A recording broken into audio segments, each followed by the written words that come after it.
Ešte predtým, ako vás vezmeme spolu s nami do zákulisia EasyBookingu, je tu jedna nevypovedaná záležitosť, ktorú si s vami musíme objasniť, takže ak sa v tomto spoznávate, tak určite sledujte toto video do konca. Veľa z vás sa pýta, že keď začnú používať rezervačný systém EasyBooking, či musia okamžite aj sprístupniť online objednávanie pre svojich klientov. Odpovede nie, vôbec nemusíte.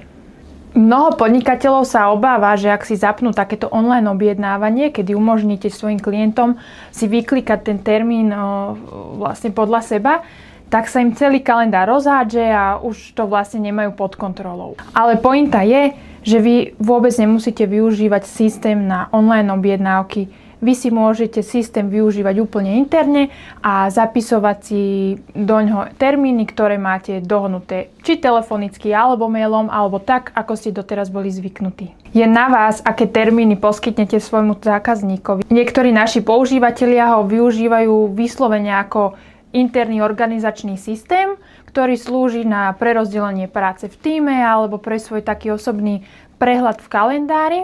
A výhodou tohto je, že svoje dohodnuté termíny vaši klienti nezabudnú alebo nevymeškajú, pretože na to slúžia SMS pripomienky, ktoré si takisto viete ľubovoľne prispôsobovať a nastavovať, ako vám vyhovujú.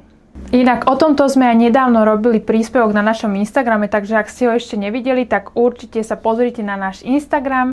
Online objednávky môžete v svojom systéme kedykoľvek zapnúť alebo vypnúť a je to naozaj len možnosť, nie je vaša povinnosť. Začnite úplne interne, vyskúšajte si ho spolu s vašim tímom alebo ako jednotlivec a následne potom sa môžete rozhodnúť, ktoré funkcie sú pre vás tie potrebné.